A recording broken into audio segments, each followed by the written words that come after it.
নবজাতকের গায়ের রং একটু হলুদ হয়ে যাওয়া এটা তো প্রায় সব পরিবারেই দেখা যায়, তাই না? কিন্তু এই সাধারণ একটা ব্যাপারের পেছনেও কিন্তু বেশ জটিল একটা বিজ্ঞান কাজ করে। চলুন আজ আমরা এই পুরো ব্যাপারটা সহজ করে বুঝে নিই। তো আমরা কি নিয়ে কথা বলবো? প্রথমে জানব এই জন্ডিস জিনিসটা আসলে কি, তারপর দেখব কেন এটা হয়, এর ঝুঁকিগুলো কি, আর শেষে জানব কিভাবে খুব সাধারণ আলো দিয়েই এর চিকিৎসা করা সম্ভব। চলুন তাহলে একদম মূল প্রশ্নটা দিয়ে শুরু করা যাক, যে প্রশ্নটা প্রায় সব নতুন বাবা মায়ের মাথাতেই ঘোরে।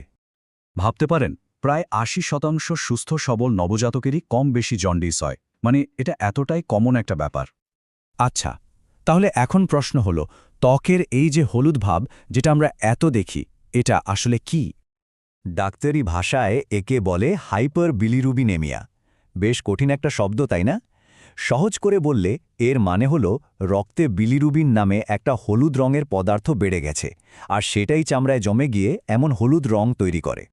ঠিক আছে, বিলিরুবিন বেড়ে যায় বুঝলাম, কিন্তু এই বিলিরুবিনটা আসে কোথা থেকে? আর কেনই বা এটা একটা ছোট্ট বাচ্চার শরীরে এভাবে জমে যায়? চলুন এর পেছনের বিজ্ঞানটা একটু দেখি। ব্যাপারটাকে এভাবে ভাবা যেতে পারে, ধরুন একটা একদম নতুন ফ্যাক্টরি, সেটা হলো শিশুর লিভার। জন্মের পরেই সেই ফ্যাক্টরিতে প্রসেস করার জন্য হঠাৎ করে বিশাল পরিমাণে পুরনো জিনিস, মানে পুরনো লোহিত রক্তকণিকা এসে জমা হয়। নতুন ফ্যাক্টরি তো, তাই এই বিশাল চাপটা সামলাতে গিয়ে একটু হিমশিম খায়, একটা জট লেগে যায়। ব্যাপারটা ঠিক এমনই। এই পুরো প্রক্রিয়াটা আসলে কয়েকটা ধাপে হয়। দেখুন, প্রথমে পুরনো লোহিত রক্তকণিকা ভাঙে, সেখান থেকে বিলিরুবিন তৈরি হয়। এরপর লিভারের কাজ হল এই বিলিরুবিনকে এমন একটা অবস্থায় নিয়ে আসা যাতে সেটা শরীর থেকে বেরিয়ে যেতে পারে। কিন্তু সমস্যাটা হয় ঠিক এই ৩ নম্বর ধাপে। নবজাতকের লিভারটা তখনও পুরোপুরি তৈরি না হওয়ায় এই কাজটা ঠিকমতো করতে পারে না। আর এই কারণেই ডাক্তাররা ২ ধরনের জন্ডিসের কথা বলেন। একটা হলো ফিজিওলজিক জন্ডিস, যেটা খুবই সাধারণ এবং কয়েকদিনের মধ্যে ঠিক হয়ে যায়। এটা সাধারণত জন্মের ২-৩ দিন পর দেখা যায়। আর অন্যটা হলো প্যাথোলজিক জন্ডিস, যেটা একটা বিপদ সংকেত। এটা জন্মের প্রথম ২৪ ঘন্টার মধ্যেই দেখা দেয়, আর বিলিরুবিনের মাত্রা খুব দ্রুত বাড়তে থাকে। তার মানে এর পেছনে অন্য কোনো সমস্যা থাকতে পারে। যেহেতু একটা স্বাভাবিক আর একটা ঝুঁকিপূর্ণ, তাই ডাক্তারদের সবসময় খেয়াল রাখতে হয় বিলিরুবিনের মাত্রাটা নিরাপদ সীমার মধ্যে আছে কিনা। কিন্তু তারা এটা কিভাবে মাপেন বা বোঝেন? এর জন্য তারা এই ধরনের একটা চার্ট ব্যবহার করেন, যেটাকে বলে বিলিরুবিন নোমোগ্রাম। এখানে বাচ্চার বয়স ঘন্টার হিসেবে আর তার বিলিরুবিনের মাত্রা মিলিয়ে দেখা হয়। এই চার্টটা দেখেই বোঝা যায় বাচ্চাটা ঝুঁকির কোন জোনে আছে, কম, মাঝারি নাকি উচ্চ ঝুঁকিতে। কিন্তু এত নিখুঁতভাবে এই সংখ্যাগুলো ট্র্যাক করার দরকারটা কি? মানে বিলিরুবিন একটু বেড়ে গেলেই বা কি এমন বিপদ হতে পারে? কারণটা এখানেই।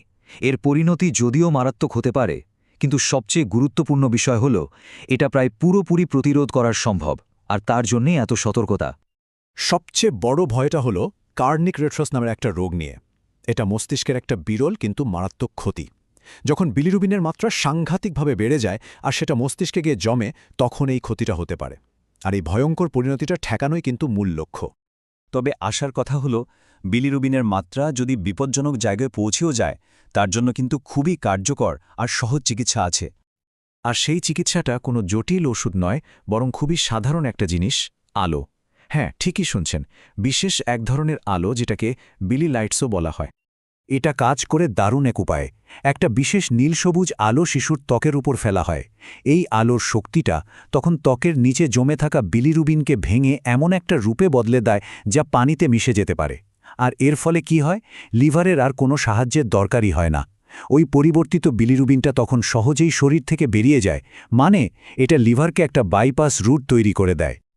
অবশ্যই, কিছু কিছু বিরল ক্ষেত্রে যখন বিলিরুবিনের মাত্রা খুবই বেশি হয়ে যায় আর ফটোথেরাপিতেও কাজ হয় না, তখন আরও অ্যাডভান্স ট্রিটমেন্টের দরকার হয়, যেমন ইন্টেন্সিভ ফটোথেরাপি বা এক্সচেঞ্জ ট্রান্সফিউশন।